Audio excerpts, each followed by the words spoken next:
Mwakani tunayo matukio makubwa mawili. Chini ya uongozi wa Daktari Samia, Tanzania imechaguliwa kuwa mwenyeji wa mashindano ya mamisi duniani. Maana yake zaidi ya nchi 140 zitakuja Tanzania, na kutakuwepo na kila aina ya watu, na mwisho wa siku wanahitaji kadi za CRDB ili waendelee kutumia fedha watakao kuwa nazo kwenye akaunti zao. Sambamba na hilo, mwakani tena tuna AFCON ambayo kila mmoja anaijua.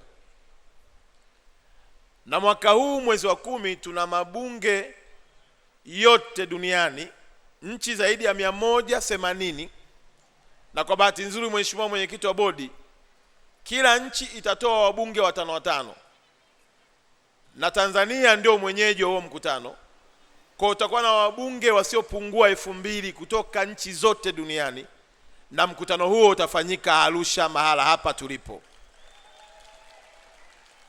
Maneno haya yana maana moja tu. Kwa kuwa nyinyi pesa mnazo, uwezo wa kuandika miradi mnao,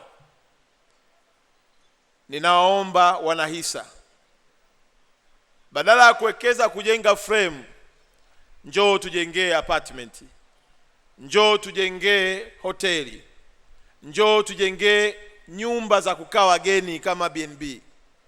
Na hasa nyinyi wenyewe ni mashahidi, leo wameondoka wageni wetu kutoka Urusi. Tulikuwa na delegation kubwa ikiongozwa na waziri wa uchumi wa serikali ya Urusi. Ugeni ule tu umefanya hoteli zimekuwa haba katika jiji letu la Arusha.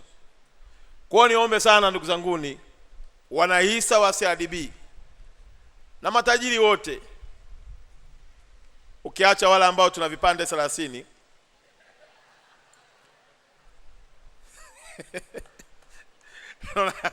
James,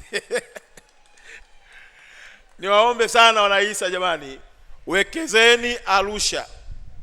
Na mimi nawahakikishia jambo moja tu, hakutakuwa na mji katika ardhi ya Tanzania utakao kuwa bora na wa mfano zaidi ya jiji la Arusha.